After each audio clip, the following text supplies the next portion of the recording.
All right, I want to welcome all our witnesses on our second panel. On this panel, we have Mr. Richard Sarles, who's the interim general manager of Metro, who was appointed by the board of directors and began his duties March 29th of this year. Welcome, Mr. Sarles.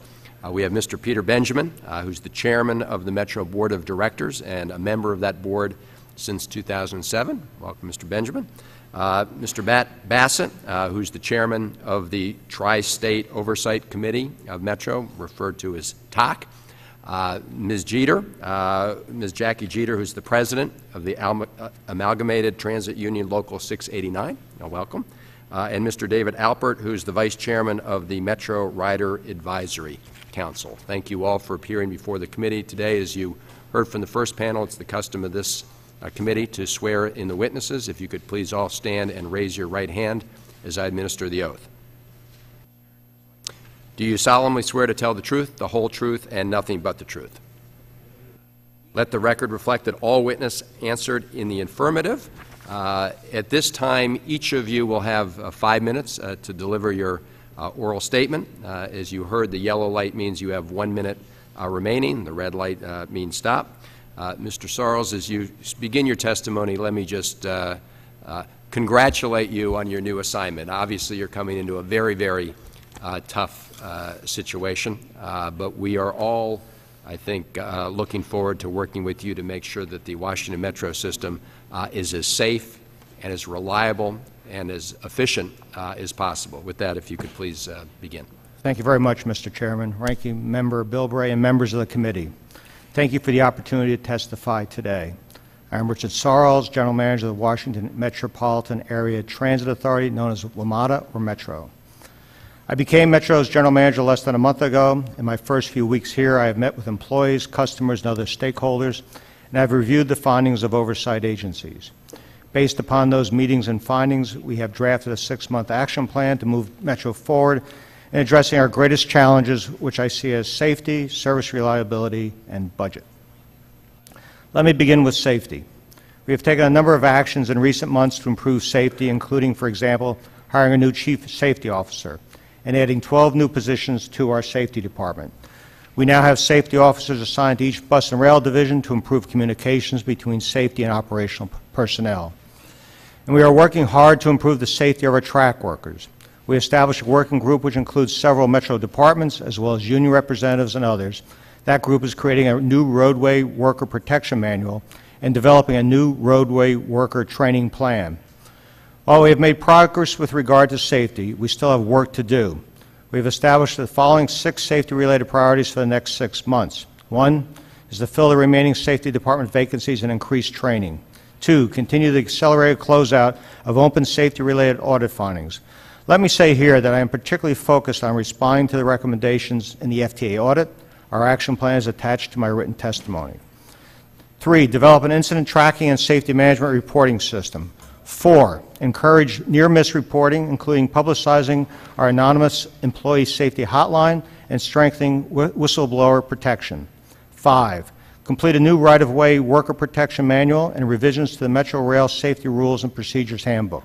6, complete a self-assessment of safety-related internal controls and initiate a thorough assessment of safety culture. Turning to the reliability of our service, I think it is fair to say that the quality of our customers' experience is the key to the continued success of our system. We are taking steps to improve the on-time performance of all our modes, as well as the availability of our elevators and escalators. Still, we can do better. We've established the following 6 priorities for improving service reliability over the next 6 months.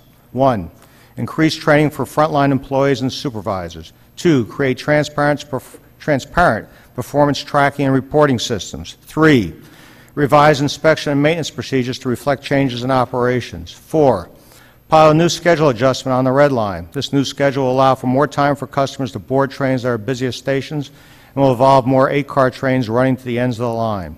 5, initiate an external assessment of elevator, escalator maintenance and repair programs. 6, continually re-emphasize safety and state of good repair as top priorities. Maintenance of vehicles, tracks, structures, signals, and other infrastructure in a good state of repair has a direct impact on the safety and reliability of the Metro operation. The most effective action we can take to improve reliability is to improve the physical condition of our system. This leads me to a topic which has a direct effect on our ability to improve service reliability, Metro's budget. Fiscal year 2011 is likely the most difficult year, financially speaking, that Metro has ever had to face. The economic slowdown means that ridership and revenue are down, while costs have continued to rise. This imbalance created a $189 million gap in our fiscal year 2011 operating budget. Tomorrow, the Metro Board will begin considering how to close the budget gap. Without knowing what they will decide, it is fair to say that balancing Metro's budget will require hard choices. The economic downturn has affected everyone in this nation, and unfortunately, Metro is not immune. National economic conditions will have an impact on our capital budget as well. Funding constraints require Metro to limit our capital program for the next 6 years to only the most critical, must-do projects, such as replacement of our oldest rail cars and buses. We will not be able to make the other improvements to our service, such as running additional 8-car trains. Over the next 6 months, we intend to accomplish the following objectives related to Metro's budget. 1, educate policymakers, customers, and members of the public about their role in funding Metro. 2, implement the board-approved 2011 budget. 3, manage the transition of our next 6-year capital program currently being developed, including responding to any recommendations in the final NTSB report on the June accident. 4, initiate a discussion with regional and federal stakeholders on Metro's long-term fiscal outlook to identify both challenges and solutions. The basic challenge is this: the Metro system must be brought into a state of good repair. Unless there is renewed commitment to this goal, the system will continue to degrade. Mr. Chairman, 6 months from now, I intend to deliver an interim performance assessment report to the Metro's board.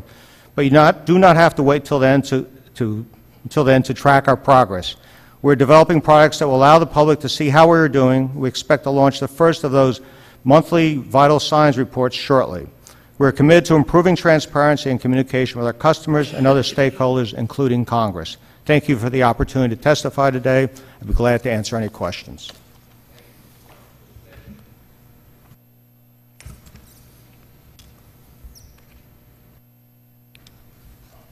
Mr. Chairman, Ranking Member Bilbray, and members of the committee, I've worked for the Washington Metropolitan Area Transit Authority for 25 years, a system to which I am very dedicated. And I'm pleased to appear before you today as the Chairman of the Board of Directors to speak with you about one of my favorite subjects. Metro's job is not to run buses and trains, it's to move people, to connect origins and destinations, to create transportation alternatives for the region, and to support the operations of the federal government. It is to get people to work, to school, to the Rayburn Building, and to the zoo. Most of the people who ride Metrobus and Metro Rail are not dependent upon transit. They own cars. They will ride Metro only if it is safe, clean, reliable, comfortable, and at a reasonable price.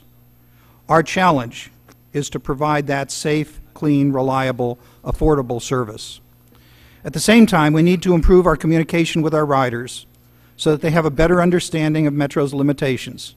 We have a 34-year-old rail system which is not like it used to be when it was new. It has old rail cars, track bed, power equipment, and communication systems. More than half of our bus garages are over 50 years old, and some buses are 15 years old. As the equipment and facilities age, they become less reliable, break down more often, and need more maintenance. We will have more service disruptions and delays than when the system was new. Planned ones to rehabilitate the infrastructure, and unplanned ones because of reduced equipment reliability. And we need to ensure that our customers are informed and prepared for that reality. Above everything else, we must provide safe and reliable service. And in the past year, we've had accidents which have shocked and saddened all of us. We need to focus on 3 goals.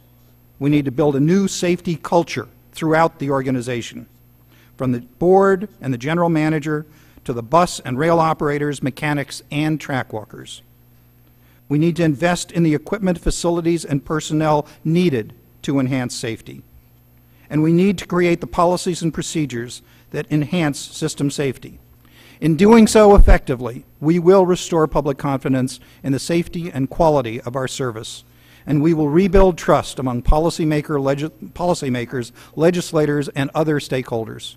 I know that these goals will not be achieved overnight, but we are determined to accomplish them. Metro faces the same financial issues which practically every other major transit system in the United States does. In this period of economic decline, many of our revenue sources, such as advertising and fares, have decreased, and the funds available for our subsidies have declined. Transit systems throughout the country with dedicated sources of subsidy, such as sales taxes, have seen those funds decline and have had to cut staff, reduce service, and increase fares, as well as defer capital projects in order to use those funds to fill operating gaps. Those transit systems which look to local governments to provide subsidies, as we do at Metro, find those governments dealing with lower tax revenues and the need to cut governmental services. Transit becomes one of a number of vital services that must be funded with fewer resources available. We are exceptionally pleased that our state and local funding partners have demonstrated a long history of strong financial support for this system. That strong support is continuing even in these tough economic times, as our jurisdictional partners are proposing to provide over $500 million to support Metro operations in fiscal year 2011. At a time when the Maryland Transportation Trust Fund is woefully short of revenue, and the state is reducing its highway expenditures drastically, that state, which I represent on the Metro Board, will be increasing its operating contribution to Metro in 2011. Metro's capital needs inventory identifies investments totaling $11.4 billion over the next 10 years. This committee led the effort to obtain additional Metro funding for capital rehabilitation and replacement, the first installment of which was appropriated last year. That funding will go a long way towards helping us to meet our capital needs. However, our projected funding over the foreseeable future does not bring us to where we need to be. Again, this is not unique to Metro. A recent study referred to by Administrator Rogoff by the Federal Transit Administration found that the 7 largest transit systems in the U.S., including Metro, currently have a backlog of state of good repair needs totaling $50 billion.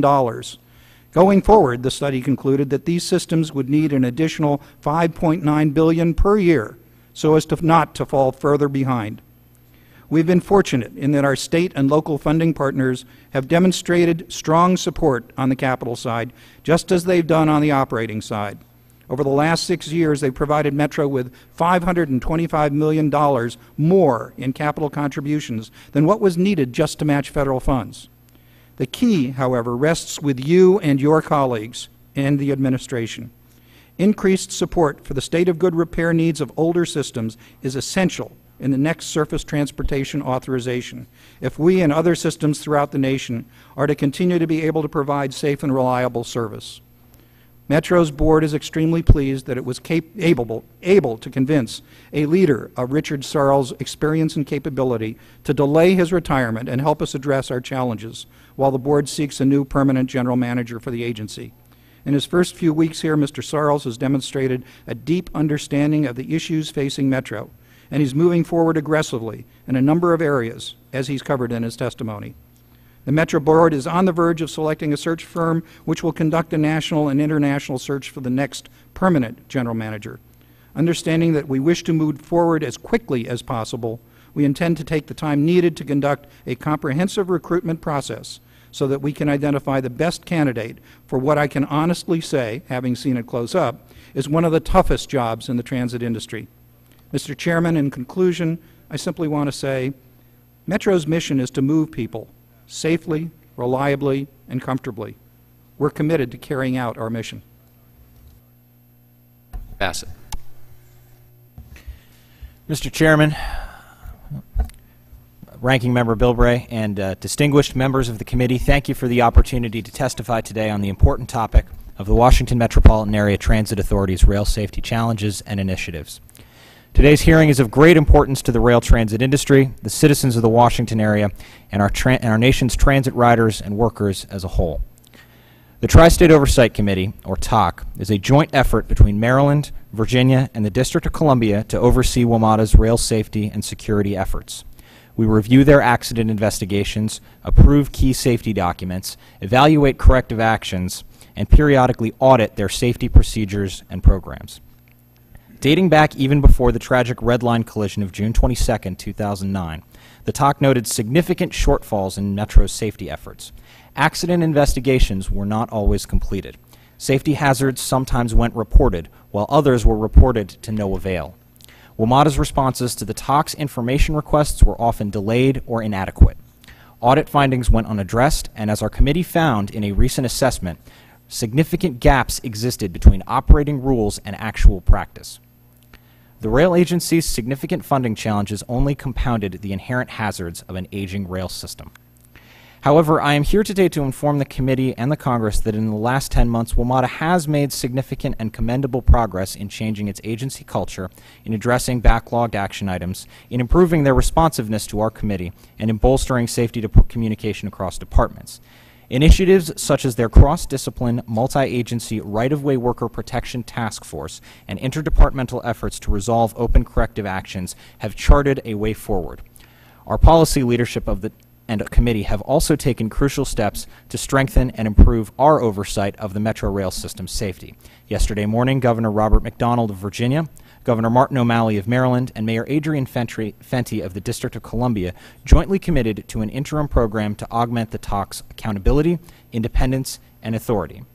These measures coordinate with policymakers, improve public access to our reports and information, provide the TOC chair with additional authority, and start to evaluate long-term plans for Metro safety oversight.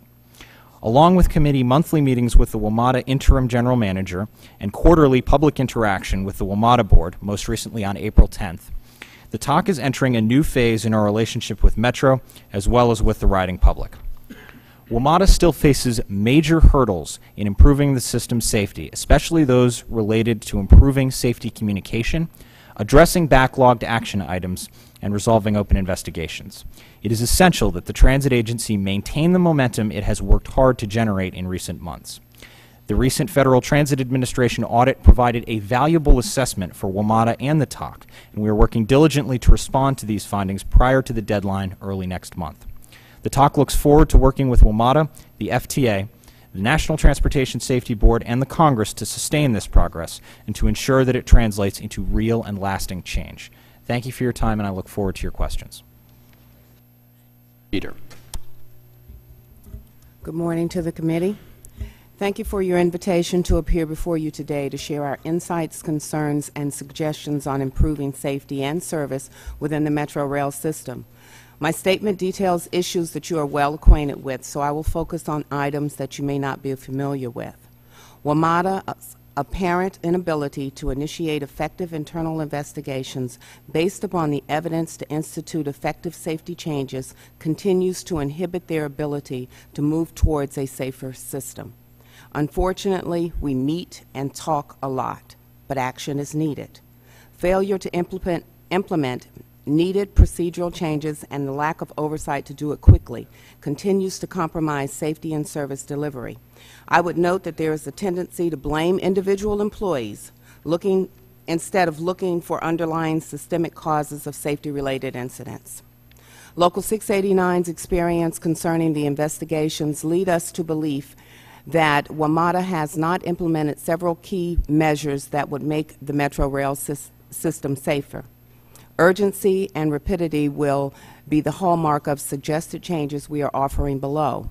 WMATA must consider instituting the following without delay: multiple layers and redundancy of safety protections, codification of standards for track worker safety similar to the Federal Railroad Administration track worker safety standards, clear and concise communication between workers and controllers, clear notification and designation of work areas and zones on the right-of-way, effective worker safety training and retraining, supervisory enforcement of safety standards, a contractual process for WMATA employees to appeal the standards they believe to be incorrect or unsafe, such as a safety appeals board, meaningful whistleblower protection to ensure that employees are not fearful of reporting precise safety problems, effective labor management safety committees, WMATA's commitment to rapid development and implementation of procedures and standards that are calculated to improve safety immediately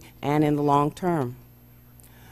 Short and long-term solutions likely to address budget shortfalls currently confronting WMATA must be seen in the context of the impact insufficient funding has on workers, riders, businesses, and overall development in the three jurisdictions hosting the system.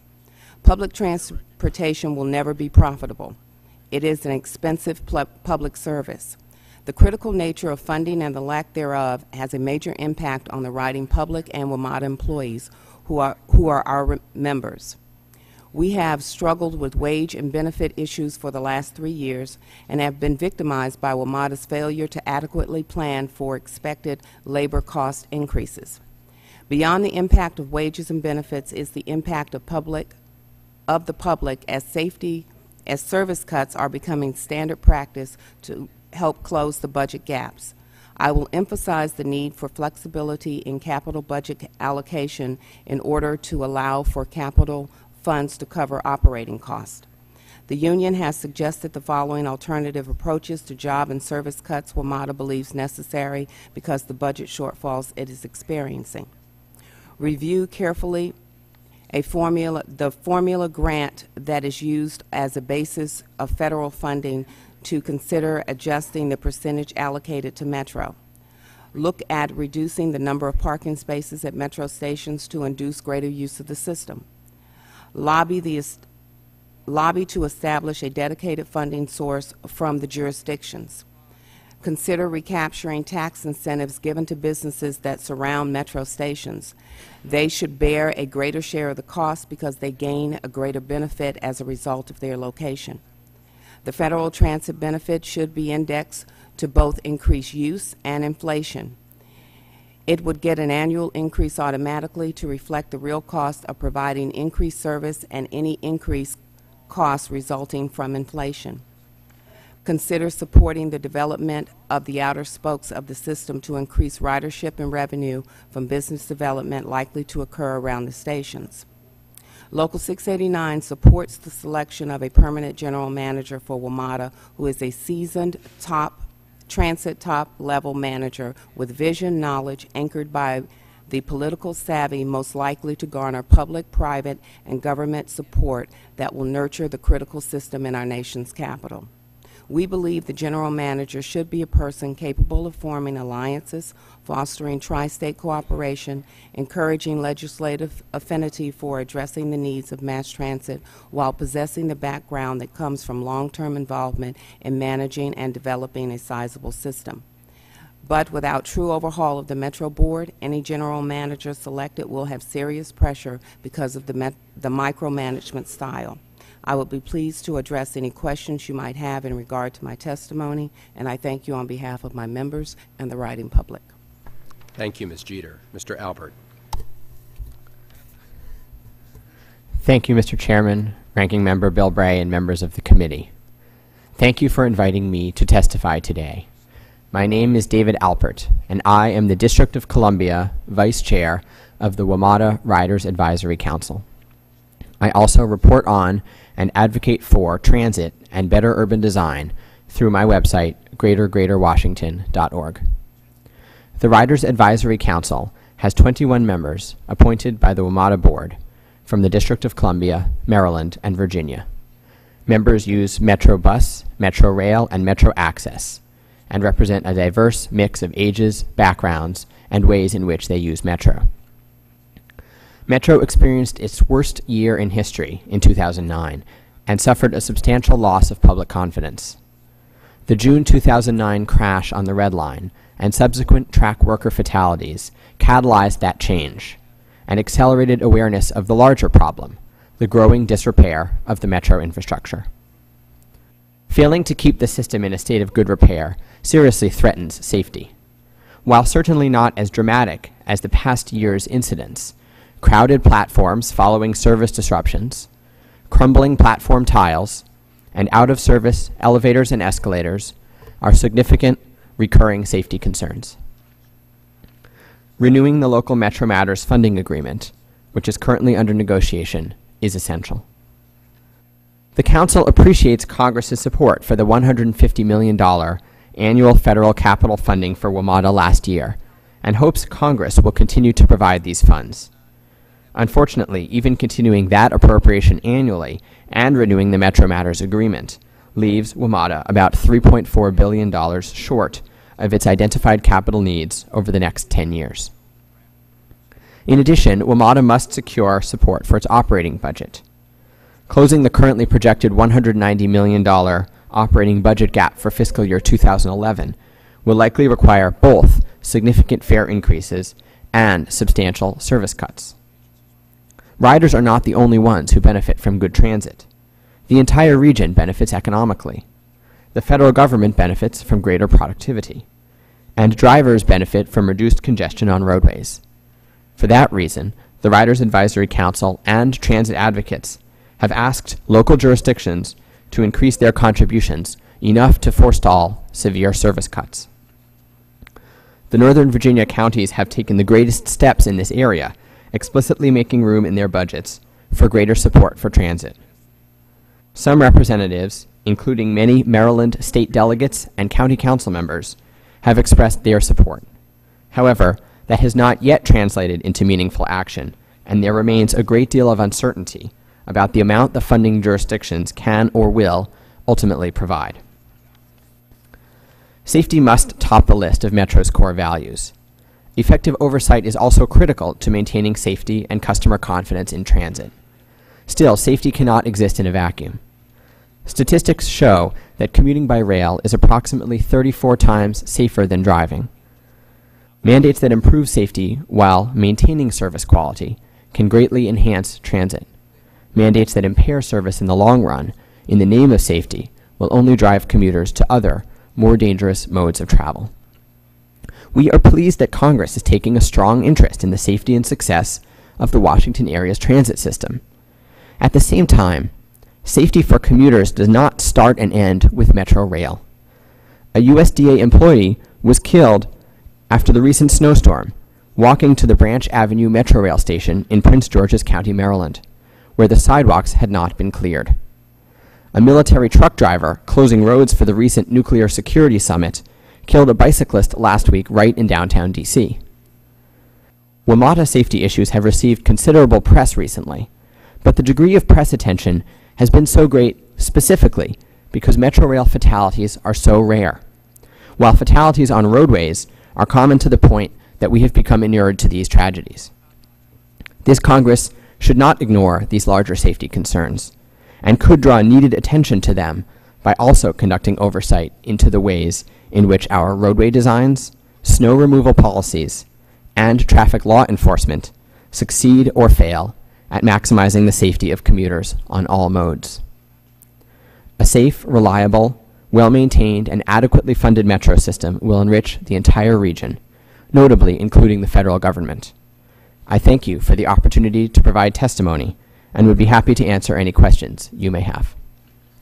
Thank you, Mr. Alpert, and I must say your website that you reference is a very useful resource I think for all of us, and join you in calling upon our local jurisdictions to do what they can now to help ease the difficult choices that Metro is going to have to make that you pointed out.